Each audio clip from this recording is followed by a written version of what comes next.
कोई चलिए दोस्तों, मैप्स IAS अकेडमी में आपका स्वागत है। जो कल का आपको वीडियो दिया गया था उसके जस्ट आगे जो मुख्य टॉपिक हैं वो आपको दिए जा रहे हैं। उनमें से जो मुख्य टॉपिक है वो एनवायरनमेंट है, यानी कि पर्यावरण है। यहाँ से प्रश्न बनने की संभावना ज़्यादा रहती है। तो एनवायरनमेंट में जो मुख्य टॉपिक हैं वो आपको दिए जा रहे हैं। एक वीडियो आपको ये है और जस्ट इसी के बाद इसी से जोड़ दिया जाएगा, दूसरा वीडियो आपको जोड़ दिया जाएगा। तो एनवायरनमेंट से संबंधित जो मुख्य टॉपिक है वो देखिएगा। शैवाल का जो पहला टॉपिक लिखा हुआ है, शैवाल का प्रस्फोटन। शैवाल का जो प्रस्फोटन है, यानी कि ब्लूम शब्द है एल्गी ब्लूम। एल्गी ब्लूम जो यानी कि जो बनारस है गंगा नदी में शैवालों में अत्यधिक तीव्रता से वृद्धि हुई है। शैवालों में अत्यधिक तीव्रता से वृद्धि होने को नाम दिया जाता है एल्गी ब्लूम। शैवाल प्रस्फोटन के नाम से जाना जाता है।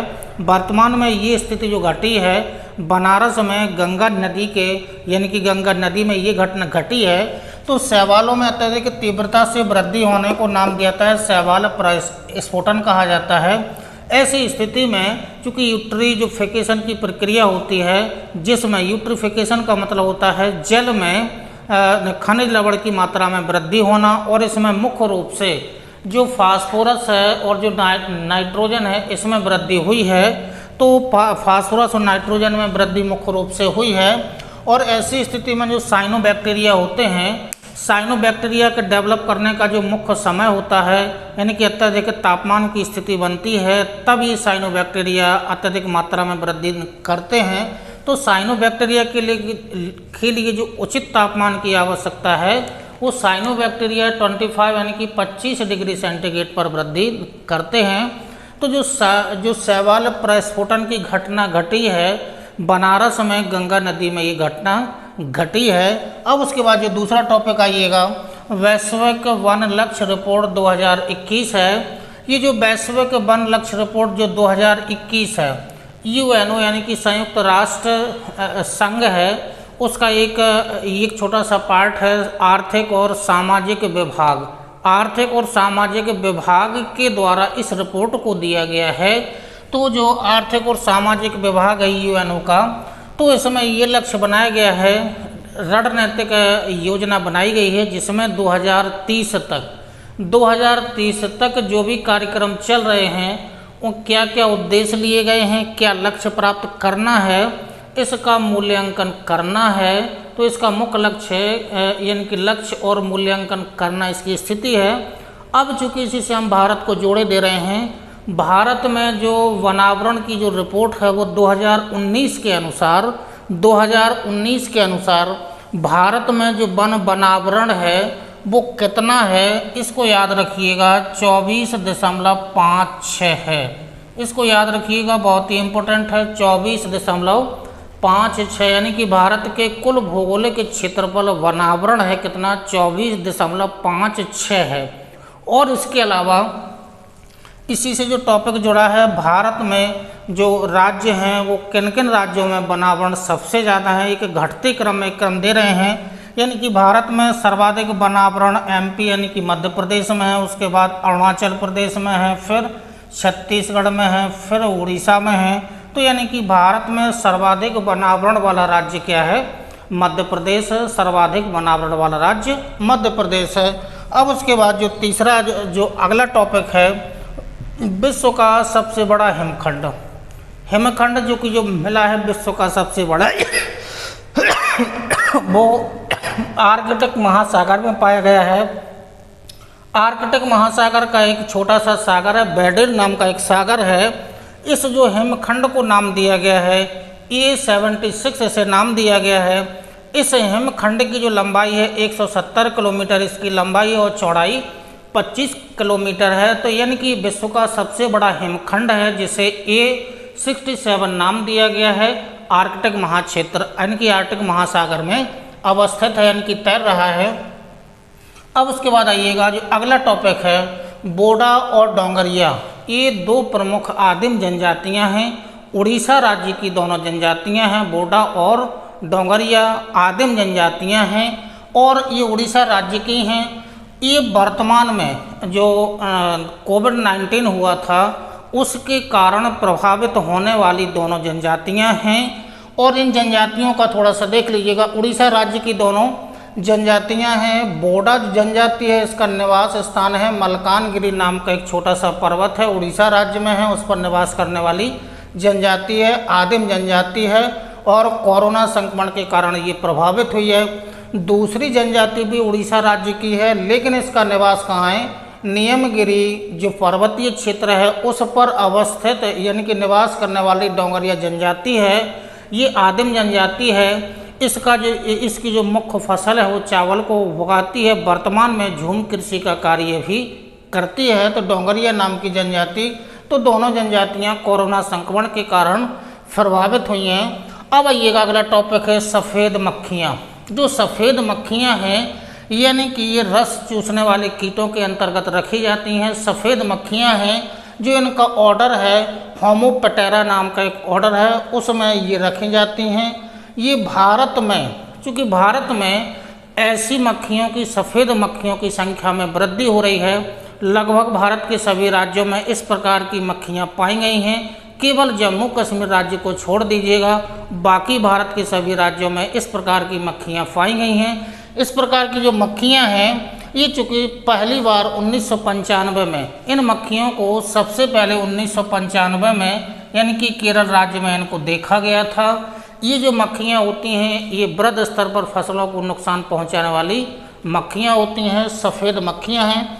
अब आगे आइएगा जो सुंदरबन, अगला जो टॉपिक है जो सुंदरबन वाला क्षेत्र है, वर्तमान में चर्चा में क्यों है, चूँकि ये चर्चा में इसलिए है कि वर्तमान में जो बंगाल की खाड़ी है, बंगाल की खाड़ी में उष्णकटिबंधीय तूफानों का प्रकोप, चक्रवातों का प्रकोप अधिक रहा है, जिस कारण से इस वन क्षेत्र में जल स्तर में वृद्धि हुई है। यहाँ तक कि यहाँ मौसनी नाम का, घोरामारा नाम का ये जो द्वीप हैं, आवासित द्वीप हैं, इस पर निवास करने वाले जो व्यक्ति हैं ये इनको यहाँ से पलायन करना पड़ा। तो उष्णकटिबंधीय तूफानों के यानी कि चक्रवातों के कारण जलस्तर में वृद्धि हुई है।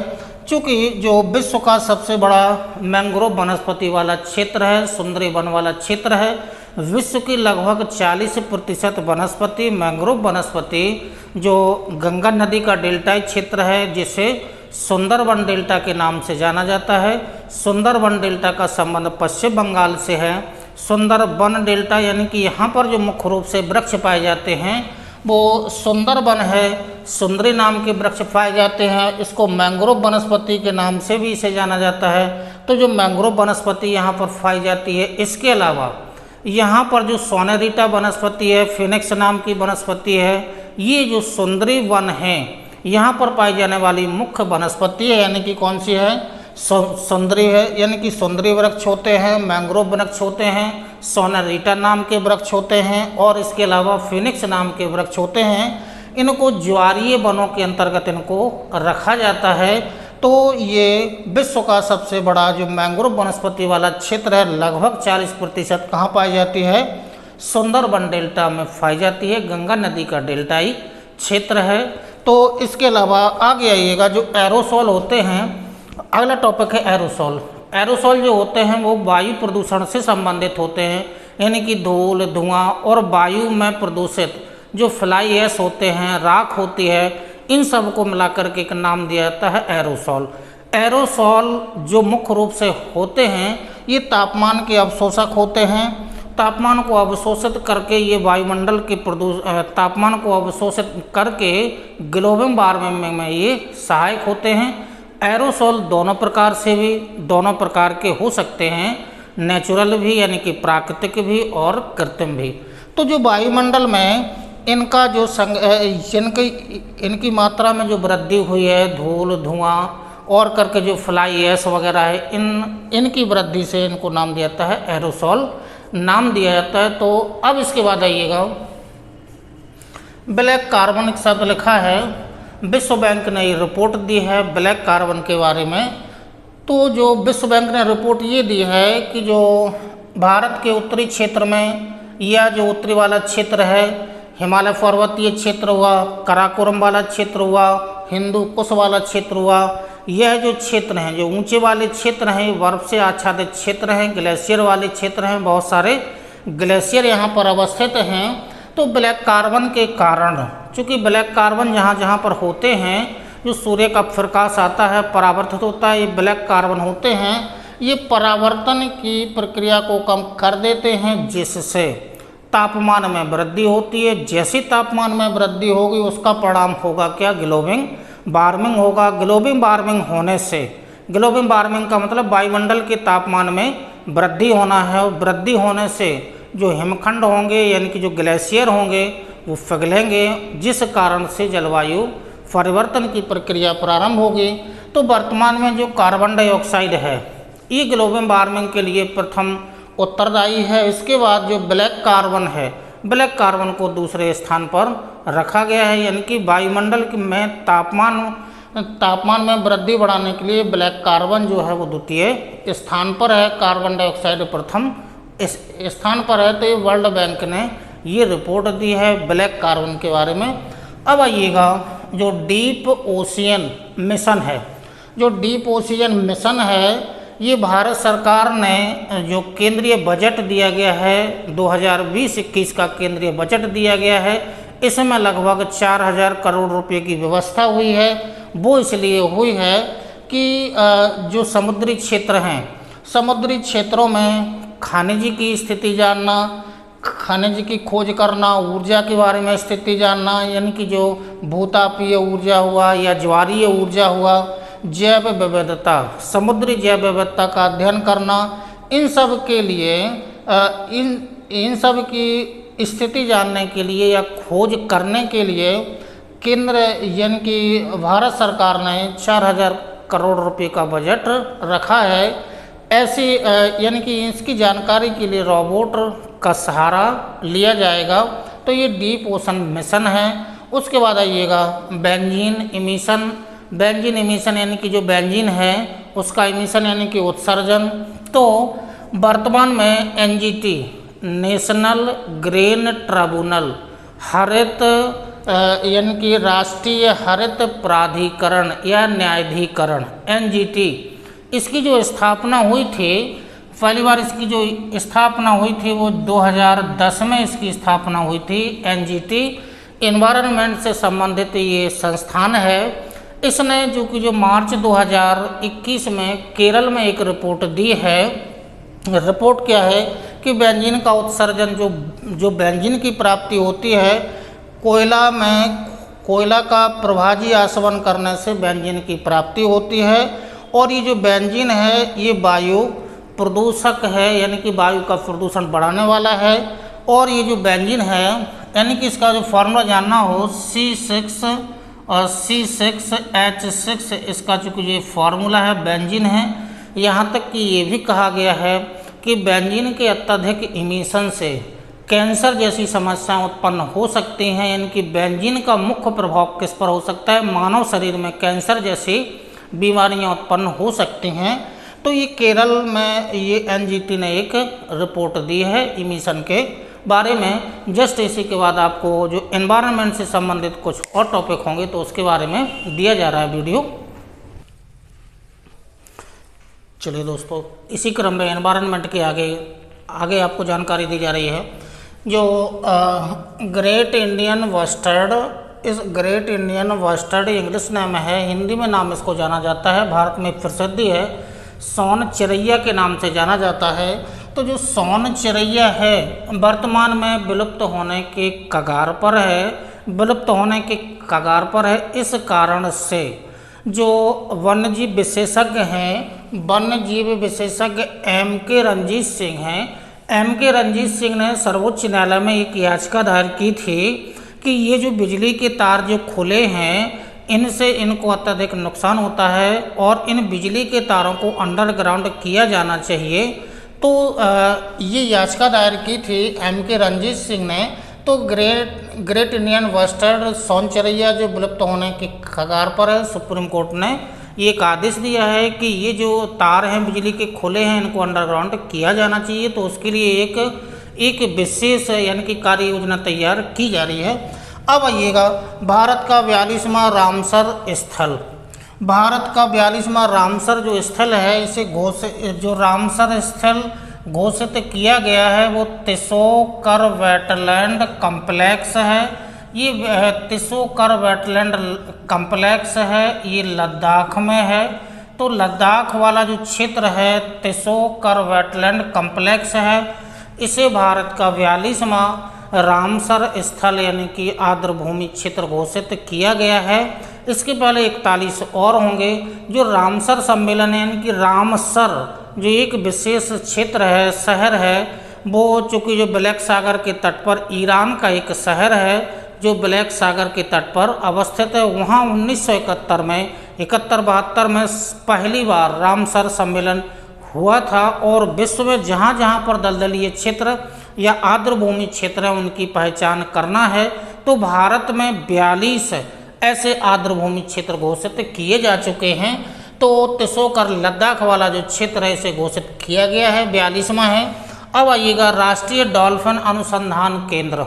जो राष्ट्रीय डॉल्फिन अनुसंधान केंद्र है इसे पटना में बनाया जा रहा है। जो पटना यूनिवर्सिटी है इसी के कम्प्लेक्स वाले क्षेत्र में ये अनुसंधान केंद्र बनाया जा रहा है। डॉल्फिन है गंगा नदी में पाई जाने वाली, चूँकि ये मछली की प्रजाति है और इसे स्थानीय भाषा में सूसू के नाम से भी इसे जाना जाता है। डॉल्फिन को सूसू के नाम से भी जाना जाता है। तो पटना में चूँकि विलुप्त प्राय प्रजाति है तो इसके लिए इनकी इसके संरक्षण के लिए एक अनुसंधान केंद्र बनाया जा रहा है, पटना में बनाया जा रहा है, यूनिवर्सिटी में बनाया जा रहा है। राष्ट्रीय गंगा परिषद के जो अध्यक्ष हैं वर्तमान में वो प्रधानमंत्री जी हैं। राष्ट्रीय गंगा परिषद, ध्यान रखना, इसके जो अध्यक्ष हैं वो प्रधानमंत्री जी हैं। और इसके पहले केंद्रीय गंगा प्राधिकरण की स्थापना हुई थी, यानी कि केंद्रीय गंगा प्राधिकरण की स्थापना हुई थी। ये 1985 में केंद्रीय गंगा प्राधिकरण की स्थापना 1985 में हुई थी। उसके बाद अगला आइएगा, ये मुक्तोश्री, ये चावल की एक नई किस्म है। मुक्तोश्री चावल की एक नई किस्म है और ये पश्चिम बंगाल में इस किस्म को बनाया गया है। पश्चिम बंगाल में, चूँकि पश्चिम बंगाल जो राज्य है वो भारत में आर्सेनिक जो अंडरग्राउंड होता है, जो भूमिगत जल के प्रदूषण में आर्सेनिक की मात्रा सबसे ज़्यादा पाई जाती है। तो ये कि ऐसी किस्म बनाई गई है जो कैंसर यानी कि जो आर्सेनिक प्रतिरोधी है। मुक्तोश्री चावल की एक किस्म है। अब आगे आइएगा उड़ीसा भारत का एकमात्र ऐसा राज्य है जहाँ पर जो मगरमच्छ की 3 प्रजातियाँ पाई जाती हैं, वो तीनों को 3 यहाँ पर यानी कि उड़ीसा राज्य में पाई जाती हैं। जो 3 प्रजातियों का क्षेत्र है वो देखिएगा, सतकोशिया, ये महानदी का क्षेत्र है, यानी कि महानदी का क्षेत्र यानी कि मीठे पानी का क्षेत्र होगा। इसमें पाए जाते हैं घड़ियाल और ये घड़ियाल विलुप्त होने के कगार पर हैं। और जो दूसरा क्षेत्र है भितरकणका, ये राष्ट्रीय उद्यान है, इम्पोर्टेंट है। भितरकणका राष्ट्रीय उद्यान है। चिल्का झील के आसपास का जो क्षेत्र है भितरकणका राष्ट्रीय उद्यान किस राज्य में है? उड़ीसा राज्य में है। यह जो राष्ट्रीय उद्यान है वो मगर के लिए है, यानी कि मगर की प्रजाति यहाँ पर पाई जाती है। उसके अलावा जो तीसरी प्रजाति है जो उड़ीसा राज्य में चिल्का झील है, लैगून झील का उदाहरण है, भारत के क्षेत्रफल के आधार पर सबसे बड़ी झील भी है। इसमें जो पाए जाते हैं वो मगरमच्छ पाए जाते हैं। तो यहाँ पर जो एक ऑपरेशन ओलिविया उड़ीसा राज्य में चलाया गया है। जो ऑपरेशन जो ओलिविया है वो ऑलिव रिडले, कछुए की अधिक संख्या में कछुए पाए जाते हैं, छोटे यानी कि आकार में छोटे छोटे कछुए होते हैं, जिसको ऑलिव रिडले नाम दिया जाता है। इसके संरक्षण के लिए एक ऑपरेशन चलाया गया जिसका नाम है ओलिविया ऑपरेशन है। तो उड़ीसा राज्य में ये तीनों मगर यानी कि मगरमच्छ की प्रजातियाँ पाई जाती हैं। ओलिविया नाम का एक ऑपरेशन चलाया गया। ऑलिव रिडले कछुए की एक प्रजाति है जो छोटी होती है और संख्या में अधिक पाए जाते हैं। इस भितरकणका राष्ट्रीय उद्यान को याद रखना। भितरकणका राष्ट्रीय उद्यान का संबंध किस राज्य से है? यानी कि उड़ीसा राज्य से है। अब आइएगा अगला जो पॉइंट है, दिहिंग पटकाई राष्ट्रीय उद्यान। दिहिंग पटकाई राष्ट्रीय उद्यान असम राज्य में है और असम राज्य का ये 7वां राष्ट्रीय उद्यान इसे बनाया गया है, घोषित किया गया है। जो दिहिंग पटकाई नाम का जो राष्ट्रीय उद्यान है, असम के 2 जिले हैं, एक तिनसुकिया नाम का जिला है और दूसरा डिब्रूगढ़ नाम का जिला है। इन दोनों जिलों में इस राष्ट्रीय उद्यान का विस्तार है। जो राष्ट्रीय उद्यान है, भारत में सर्वाधिक राष्ट्रीय उद्यान यानी कि सर्वाधिक राष्ट्रीय उद्यान कहाँ पर हैं? मध्य प्रदेश में है। मध्य प्रदेश के बाद जो सर्वाधिक राष्ट्रीय उद्यान है वो अंडमान निकोबार जो द्वीप समूह है यहाँ पर है। यानी कि भारत में सर्वाधिक राष्ट्रीय उद्यानों की संख्या मध्य प्रदेश राज्य में है।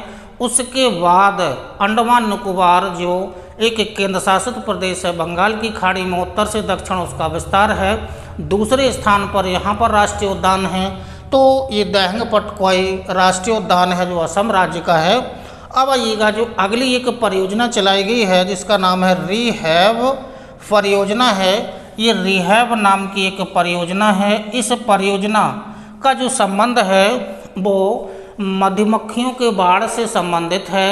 यानी कि मधुमक्खियों के बाढ़ से संबंधित का मतलब ये है कि मानव और हाथियों का संघर्ष कम हो, यानी कि मानव और हाथियों का संघर्ष कम हो। यानी कि मधुमक्खी के जो बाड़ लगाए जाते हैं, जो बॉक्स बनाए जाते हैं, उसमें हाथियों का हस्तक्षेप रहता है।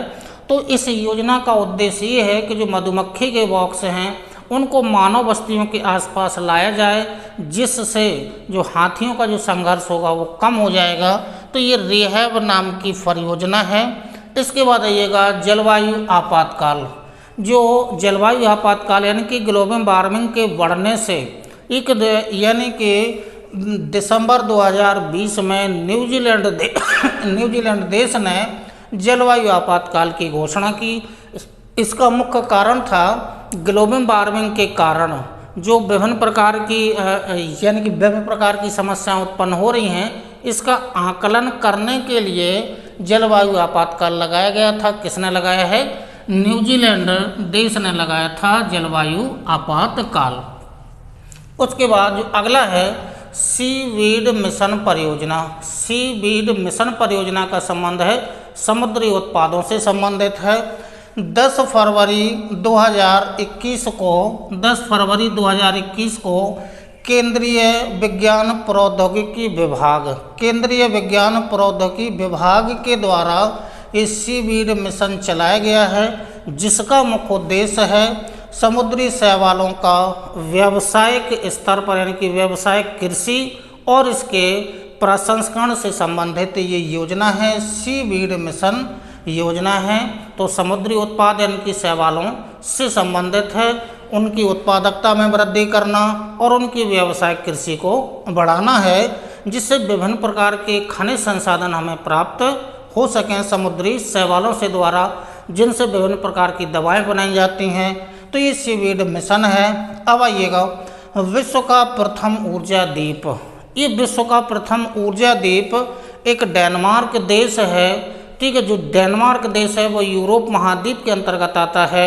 उत्तरी सागर से संबंधित ये यानी कि ये देश है, यानी कि डेनमार्क उत्तरी सागर से संलग्न है इसकी सीमा। तो विश्व का प्रथम ऊर्जा द्वीप डेनमार्क देश द्वारा घोषित किया गया, यह देश ने बनाया है। लास्ट में है tree city of the world. Tree city of the world, ये जो tree city of the world है फूड एंड एग्रीकल्चर ऑर्गेनाइजेशन यानी कि विश्व खाद्य संगठन के द्वारा हैदराबाद को यानी कि tree city of the world के नाम से घोषित किया गया है। और इसका मुख्य उद्देश्य है कि जो शहरी क्षेत्र है, शहरी क्षेत्र में वनों की स्थिति में वृद्धि करना और उसका संरक्षण करना है। तो ये पर्यावरण से संबंधित जो भी आपको ये दिया गया है बहुत ही इम्पोर्टेंट है। इसके आगे जस्ट आपको जो कोविड-19 से संबंधित है या साइंस से संबंधित है जो भी होगा जस्ट इसी के बाद आपको दिया जा रहा है। चलिए दोस्तों, इसी क्रम में आपको आगे दिया जा रहा है जो कोविड-19 से संबंधित है या फिर जो कृषि अधिनियम जो फैले लाए गए थे या जो धारा 370 है, अनुच्छेद 370 है, वो हटाया गया था और जम्मू कश्मीर को एक केंद्र शासित प्रदेश के रूप में यानी कि घोषित किया गया, तो संबंधित है। तो आइएगा, पहला है जो कोविड-19 से संबंधित है, यानी कि जो ब्लैक फंगस है। ब्लैक फंगस का जो दूसरा नाम है वो माइकोरमाइकोसिस है। माइकोरमाइकोसिस के नाम से इसे जाना जाता है। ये जो ब्लैक फंगस नाम की जो बीमारी है, ये दुर्लभ बीमारी है और यह जिनकी इम्यूनिटी क्षमता कमज़ोर होती है वही लोग इससे ज़्यादा प्रभावित होते हैं, या इसके पहले कोरोना वायरस यदि आपको प्रभावित कर चुका है तो उनके प्रभावित होने की संभावना ज़्यादा बनी रहती है, तो उनके प्रभावित होने की संभावना ज़्यादा रहेगी। या फिर जिनकी इम्यूनिटी क्षमता बहुत ही कमज़ोर है तो उससे यानी कि ब्लैक फंगस से यह यानी कि वह व्यक्ति प्रभावित हो सकता है। अब आइएगा, जो कोविड-19 के यानी कि कोरोना वायरस के लिए विश्व स्तर पर या भारत में जो भी वैक्सीन बनाई गई हैं वो किस कंपनी के द्वारा बनाई गई हैं, वो थोड़ा सा जानना है। कंपनी का नाम क्या है और वैक्सीन का नाम क्या है। तो ये जो ये कॉमिर्निटी नाम की जो वैक्सीन है, ये मल्टीनेशनल वैक्सीन यानी कि मुख्य रूप से फाइजर के नाम से भी इसे जाना जाता है, यानी कि ये फाइजर है, ठीक है। ये फाइजर नाम की वैक्सीन के नाम से भी इसे जाना जाता है। तो ये जो कॉमिर्निटी नाम की वैक्सीन है, फाइजर वैक्सीन है। दूसरी जो वैक्सीन है वो मॉडर्ना नाम की वैक्सीन है, यानी कि मॉडर्ना नाम की, ये ज़्यादा इम्पोर्टेंट है, यूएसए के द्वारा बनाई गई ये वैक्सीन है। फिर एस्ट्राजेनेका नाम की वैक्सीन है जो यूके के द्वारा बनाई गई है, यूके यानी कि यूनाइटेड किंगडम के द्वारा बनाई गई वैक्सीन है। फिर जो स्पुतनिक 5 है वो रसिया के द्वारा बनाई गई वैक्सीन है। फिर कोरोना वैक नाम की वैक्सीन है, जहाँ से कोरोना वायरस की उत्पत्ति हुई थी उसी देश ने बनाई है, यानी कि चीन के द्वारा निर्मित ये वैक्सीन है। तो ये प्रमुख वैक्सीन है, ये विश्व स्तर की वैक्सीन है। और उसके अलावा भारत में 3 वैक्सीन प्रमुख रूप से बनाई गई हैं, जिनमें कोविशील्ड और कोवैक्सीन भारत में जो टीकाकरण का अभियान चल रहा है उसमें प्रयोग की जा रही हैं। तो एक और वैक्सीन है, तो यहाँ से देख लीजिएगा, यहाँ से ज़्यादा इम्पोर्टेंट है, प्रश्न बनने की संभावना यह है। कोविशील्ड किसके द्वारा बनाई गई है?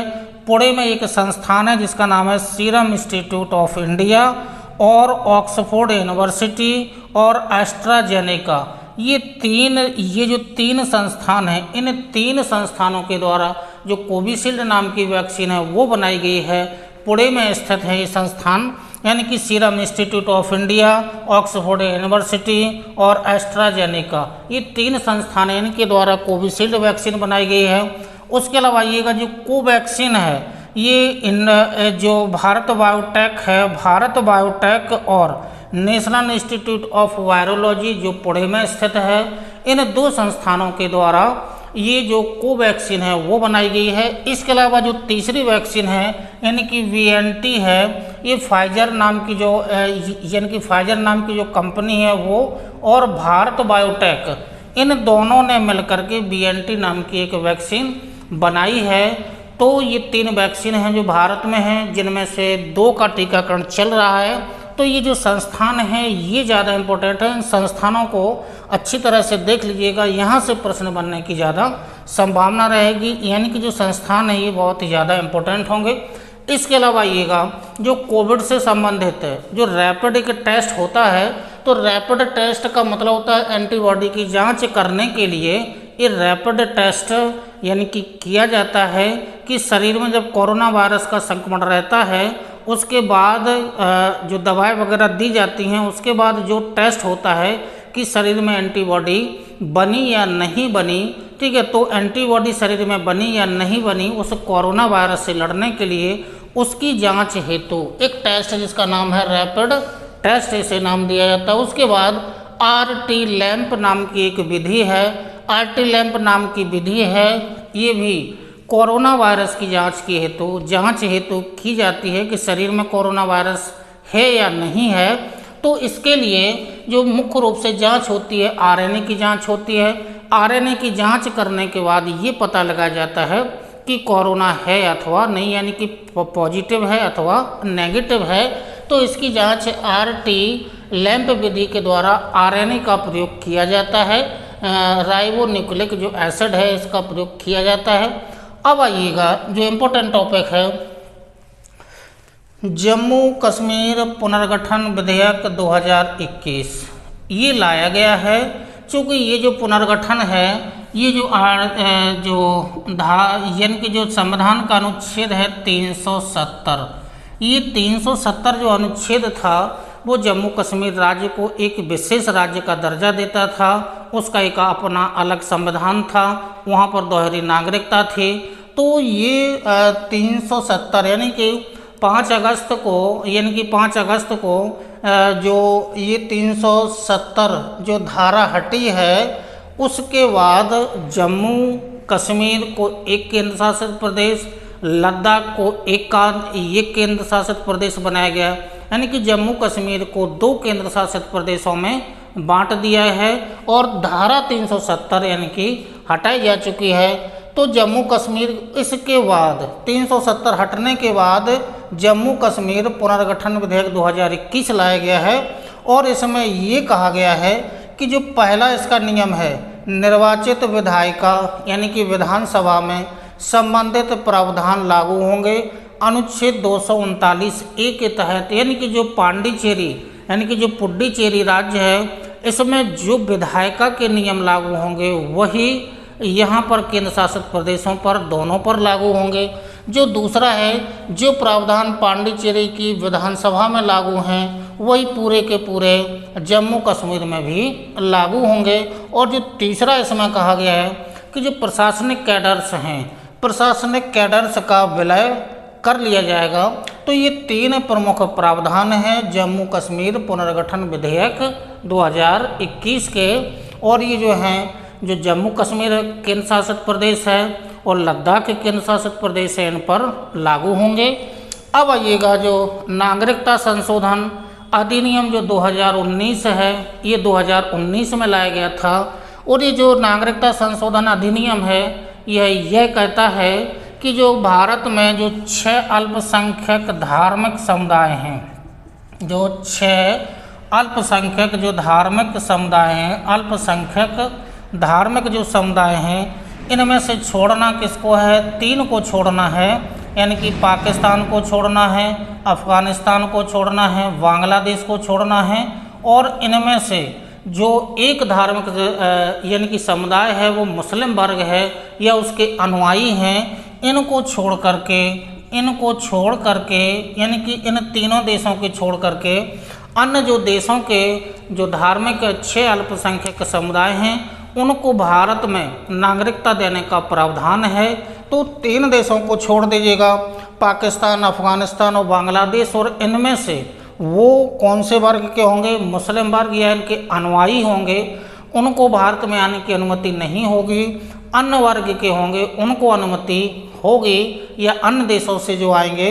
नागरिकता संशोधन अधिनियम 2019 है। तो इसके बाद आइएगा कृषि अधिनियम 2020, राष्ट्रपति के द्वारा लाए गए अधिनियम, यानी कि कृषि अधिनियम 2020।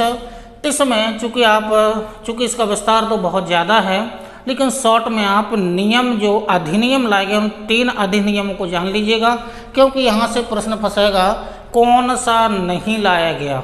ठीक है, तो कृषि उपज वाणिज्य प्लस व्यापार अधिनियम, ये जो अधिनियम है, जो 1 नंबर 1 अधिनियम है, ये मंडियों से संबंधित है, संवर्धन और सुविधा से संबंधित है। यानी कि जो किसान हैं, छोटे किसान हैं, वो अपना जो अनाज मंडियों में बेचते थे, जो लाइसेंसधारी थे उन्हीं के माध्यम से अनाज बिकता था।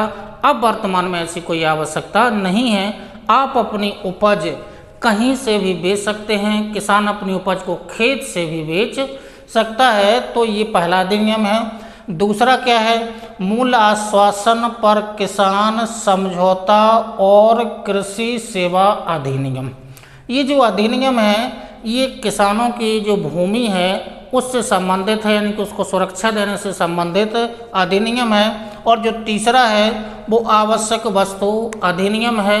और इस अधिनियम में भंडारण की जो व्यवस्था है वो समाई हुई है, यानी कि पहले भंडारण नहीं किया जा सकता था, वर्तमान में ऐसी व्यवस्था कर दी गई है कि अब वस्तुओं का भंडारण किया जा सकता है। तो आप इन 3 के नाम जान लीजिएगा, क्योंकि यहाँ से प्रश्न आएगा कौन सा नहीं लाया गया या कौन सा शामिल नहीं है। तो ये 3 हैं। इसी के बाद जस्ट आपको अन्य वीडियो दिया जा रहा है। चलिए दोस्तों, इसी क्रम में देखिएगा आगे जो तो करंट में है, जो आगे देखिएगा आप, विधान परिषद भारत के संविधान के अनुच्छेद 169 में इसकी व्याख्या है कि यदि कोई राज्य अपने राज्य में विधानसभा के अलावा यदि विधान परिषद की स्थापना करना चाहते हैं, यानी कि द्विसदन बनाना चाहता है, तो एक बहुमत से एक प्रस्ताव संसद को भेजेगा।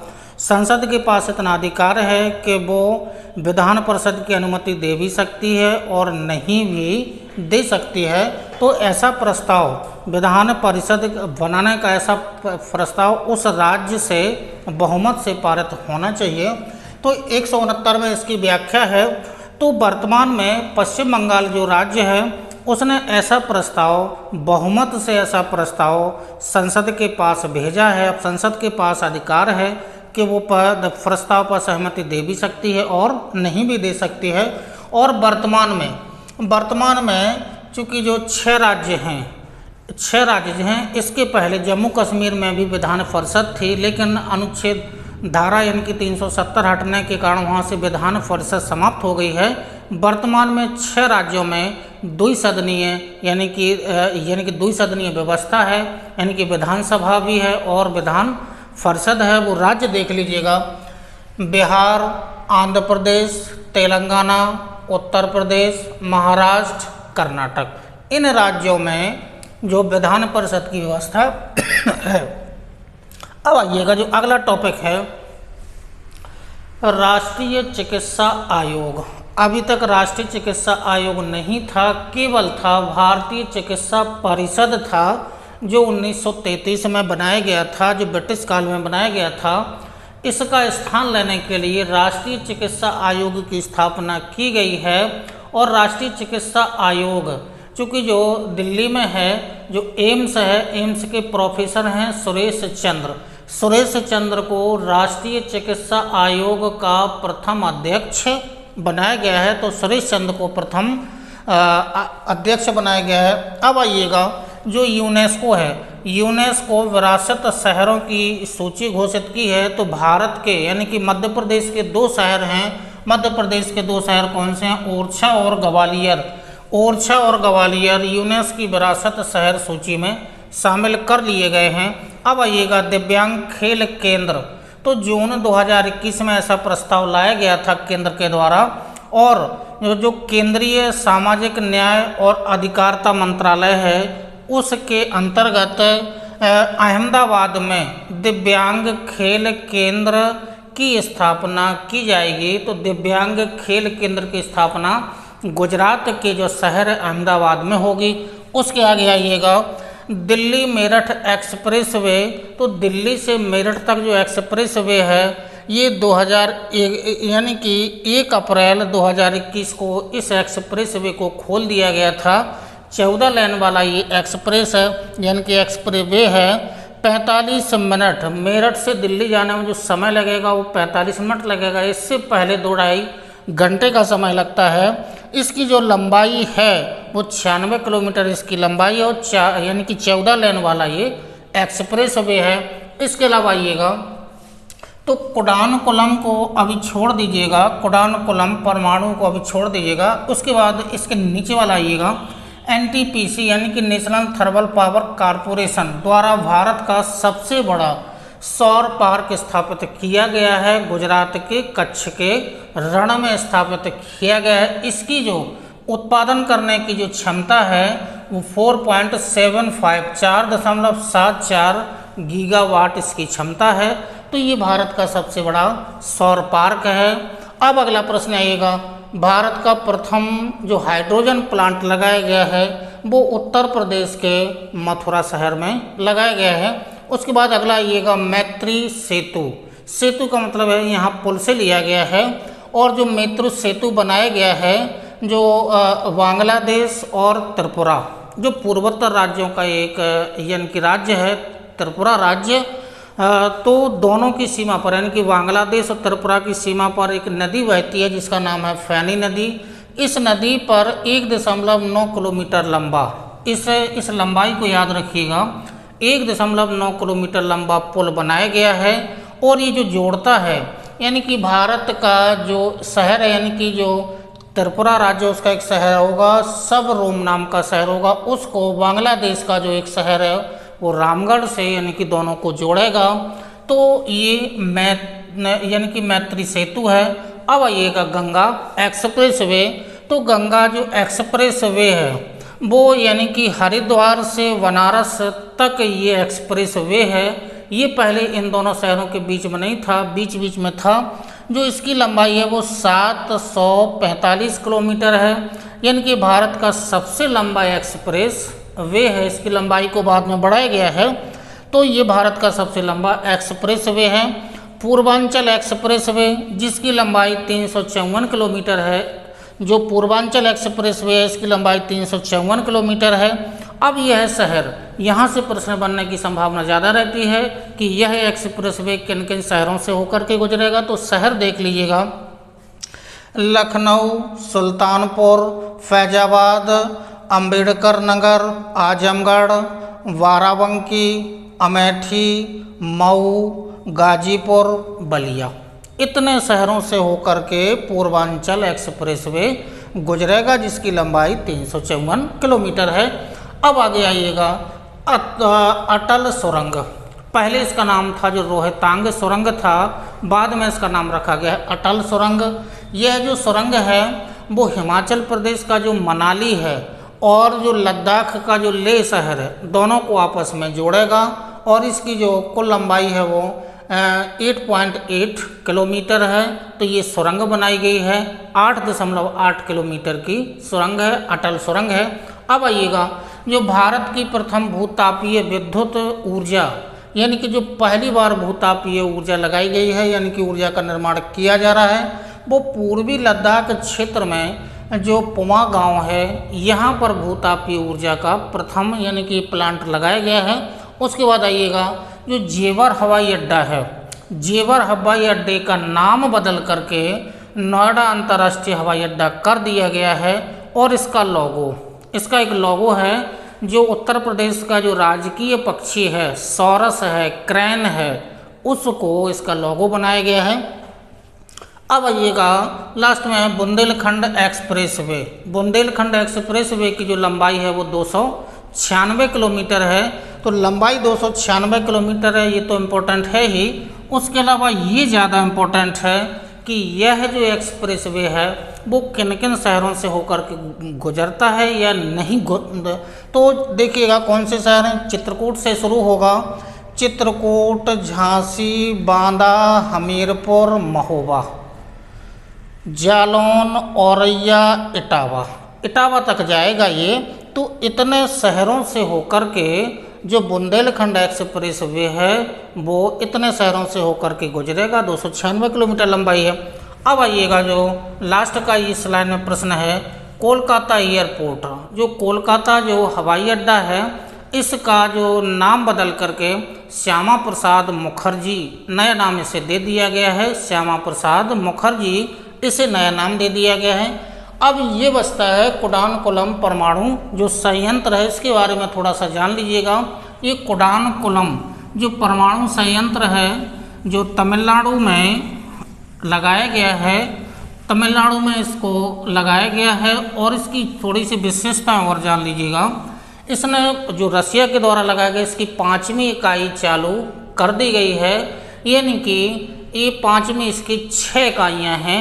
6 इकाइयाँ यदि चालू हो जाएंगी तो भारत का जो सबसे बड़ा परमाणु संयंत्र है वो तारापुर में लगाया गया है, यानी कि महाराष्ट्र के तारापुर में लगाया गया है। तो कुडानकुलम का ये भारत का सबसे बड़ा हो जाएगा।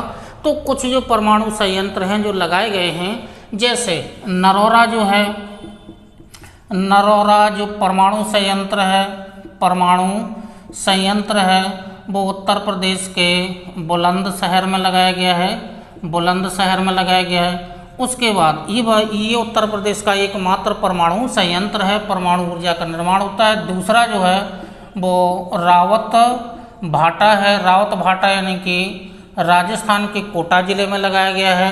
फिर उसके बाद आइएगा जो काकड़ा पार है, काकड़ा पार है यानी कि ये गुजरात में लगाया गया है। उसके बाद आइएगा जो कुडानकुलम है, ये कुडानकुलम है, ये कहाँ पर लगाया गया है, ये तमिलनाडु में लगाया गया है। तो ये भारत के, और जो तारापुर है यानी कि तारापुर है, ये महाराष्ट्र में लगाया गया है। ठीक है, तो ये प्रमुख भारत के प्रमुख परमाणु संयंत्र हैं। ठीक है, तो ये भारत के प्रमुख परमाणु संयंत्र हैं, किन किन शहरों में लगाए गए हैं। एक और देखिएगा कलपक्कम, ये कलपक्कम, ये भी तमिलनाडु में ही लगाया गया है। ठीक है, कुडानकुलम और कलपक्कम ये दोनों तमिलनाडु राज्य में अवस्थित हैं। ठीक है, तो ये भारत के प्रमुख किन किन राज्यों में परमाणु संयंत्र लगाए गए हैं, तो ये हैं। तो ये आपको दिया गया है। इसी के जस्ट बाद हम आपको जो भारत में प्रमुख जो उष्णकटिबंधीय तूफान आए हैं एक वर्ष में, बंगाल की खाड़ी में आए हैं, अरब सागर में आए हैं, उनके बारे में आपको जानकारी देंगे जस्ट इसी के बाद। चलिए दोस्तों, इसी क्रम में जो भारत में प्राकृतिक आपदाएं आई हैं उनके बारे में आपको जानकारी दे रहे हैं। भारत के अलावा अन्य क्षेत्रों में ज्वालामुखी भी विस्फोट हुआ है, तो पहले इनको देख लीजिएगा, भारत को हम बाद में देख लेते हैं। जो पीला तूफान है, पीला तूफान का मतलब ये है कि जो मंगोलिया वाला जो क्षेत्र है, गोबी का जो मरुस्थल है, यहाँ पवन का वेग ज़्यादा होने के कारण यहाँ की जो बालू ऊपर उठी उसे नाम दिया गया है पीला तूफान, इसे नाम दिया गया, जिसका प्रभाव मुख्य रूप से चीन पर पड़ा। तो पीला तूफान का संबंध किससे हो गया है, चीन से हो गया है। एक सांगे, ये जो सांगे लिखा है, सांगे नाम का एक ज्वालामुखी है, सांगे नाम का ज्वालामुखी है, इक्वाडोर में है। चूँकि इक्वाडोर में जो एंडीज पर्वतीय क्षेत्र है, इक्वाडोर में एंडीज पर्वतीय क्षेत्र है, वहाँ पर दो ज्वालामुखी फैले से हैं। कोटोपैक्सी नाम का सक्रिय ज्वालामुखी है और चिम्बाराजू नाम का ज्वालामुखी है। ये दो सक्रिय ज्वालामुखी इक्वाडोर के हैं, एंडीज पर्वतीय क्षेत्र में अब अवस्थित हैं। एक ज्वालामुखी का और यहाँ पर उद्गार हुआ है, सागे नाम का ये ज्वालामुखी है, इक्वाडोर देश का है। उसके बाद आइएगा इंडोनेशिया भी ज्वालामुखी का क्षेत्र है, तो यहाँ पर एक ज्वालामुखी सिनवंग नाम का एक ज्वालामुखी का विस्फोट हुआ है, जो इंडोनेशिया का ज्वालामुखी है। इसके पहले इंडोनेशिया में जो क्राकोटवा नाम का ज्वालामुखी है उसका विस्फोट बहुत ही ज़्यादा हुआ था। तो जो क्राकोट ज्वालामुखी है वो भी इंडोनेशिया का ही है, और भी वहाँ पर बहुत सारे ज्वालामुखी हैं। अब आइएगा उत्तर, यानी कि यूके लिखा है, ये उत्तराखंड है। उत्तराखंड में आपदा आई थी 7 फरवरी 2021 को ये आपदा आई थी। आपदा आने का मतलब ये था कि जो चामोली वाला जो क्षेत्र है, चामोली जिले का जो क्षेत्र है, वहाँ पर जो तपोवन वाला क्षेत्र, यानी कि चामोली जिले में जो तपोवन वाला क्षेत्र है, यहाँ पर ग्लेशियर के पिघलने से आकस्मिक अत्यधिक मात्रा में यानी कि जल का प्रवाह हुआ, तो बाढ़ की स्थिति बन गई थी। तो ये यूके की आपदा है। अब आइएगा मुख्य रूप से आइएगा जो पिछले वर्षों में यानी कि 2020 और 21 में जो भारत में जो प्रमुख जो चक्रवात हैं, उष्णकटिबंधीय चक्रवात भारत में आए हैं, उनसे संबंधित चूँकि यहाँ पर लिस्ट बन गई है। तो इसके पहले ये देखिएगा कि जो उष्णकटिबंधीय चक्रवात होते हैं, ट्रॉपिकल उष्णकटिबंधीय जो चक्रवात होते हैं, इनके बारे में थोड़ा सा जान लीजिएगा। ट्रॉपिकल साइक्लोन इन्हें नाम दिया जाता है। इन चक्रवातों की जो उत्पत्ति होती है, इन चक्रवातों की उत्पत्ति होती है वो हमेशा कहाँ होती है, जलीय सतह पर होती है, और ऐसी जलीय सतह जिसका तापमान 27 डिग्री सेंटीग्रेड से अधिक होता है। इसका मतलब ये हुआ कि जो उष्णकटिबंधीय चक्रवात हैं वो ग्लोब पर उष्णकटिबंधीय क्षेत्रों में ही आएंगे, और कहाँ पर आएंगे, सागर या महासागरों में आएंगे। स्थलीय भाग पर इनकी उत्पत्ति नहीं होती है। तो उष्णकटिबंधीय जो चक्रवात हैं उनकी उत्पत्ति केवल और केवल सागर, महासागर या खाड़ी में ही होगी, यानी कि जलीय भाग में ही होगी। और ये जो चक्रवात होते हैं, इनकी जो तीव्रता होती है वो बहुत अधिक होती है। यानी कि जो वर्षा होती है वो वर्षा भी कैसे होती है, यानी कि मूसलाधार वर्षा होती है। वर्षा जो होती है वो कम समय के लिए होती है, और जो वर्षा होती है वो कम क्षेत्रफल पर भी होती है। तो ये कैरेक्टरिस्टिक हैं ट्रॉपिकल साइक्लोन के, ये इनकी विशेषताएं हैं। अब आइएगा जो मुख्य रूप से जो भारत में जो जलीय भाग हैं हिंद महासागर के, यानी कि पहले आइएगा अरब सागर।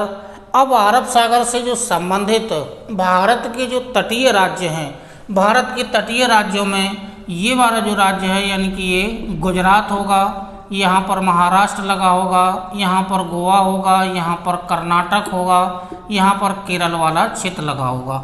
यानी कि गुजरात, महाराष्ट्र, गोवा, केरल, यानी कि कर्नाटका और केरल, ये जो राज्य हैं जो भारत के पश्चिमी तट से संलग्न है, यानी कि अरब सागर से संलग्न ये राज्य हैं। इसके अलावा पूर्वी क्षेत्र से आइएगा तो पूर्वी क्षेत्र में यहाँ पर आपको मिलेगा, यानी कि ये तमिलनाडु वाला क्षेत्र मिलेगा, आंध्र प्रदेश, पांडिचेरी जो केंद्र शासित प्रदेश है, यहाँ पर लक्षद्वीप वाला क्षेत्र है अरब सागर में, बंगाल की खाड़ी में अंडमान निकोबार वाला जो क्षेत्र है केंद्र शासित प्रदेश है, एक यहाँ पर पांडिचेरी भी केंद्र शासित प्रदेश है। तो तमिलनाडु, आंध्र प्रदेश के बाद आइएगा उड़ीसा, और उड़ीसा के बाद आइएगा वेस्ट बंगाल। यानी कि ये जो भारत के जो प्रमुख राज्य हैं बंगाल की खाड़ी से संलग्न हैं। अब यदि बंगाल की खाड़ी में जो तूफान आएंगे तो वो ये जो पूर्वी तट से संलग्न जो राज्य हैं यह प्रभावित होंगे। उनमें से जो मुख्य रूप से ये जो दो राज्य हैं ये ज़्यादा प्रभावित होते हैं, और यहाँ जो तूफान आएंगे तो ये राज्य प्रभावित होंगे। तो जो अरब सागर में जो तूफान आया यानी कि उष्णकटिबंधीय जो चक्रवात आया, उस चक्रवात का नाम है तौकते। ये तौकते नाम का है, ये मई 2020 में आया है, मई 2021 में आया है। और ये जो तौकते नाम का ये जो तौकते नाम दिया गया है ये म्यांमार के द्वारा सुझाया गया नाम है। और तौकते का जो शाब्दिक अर्थ है तेज आवाज़ करने वाली छिपकली से इसका शाब्दिक अर्थ लिया गया है।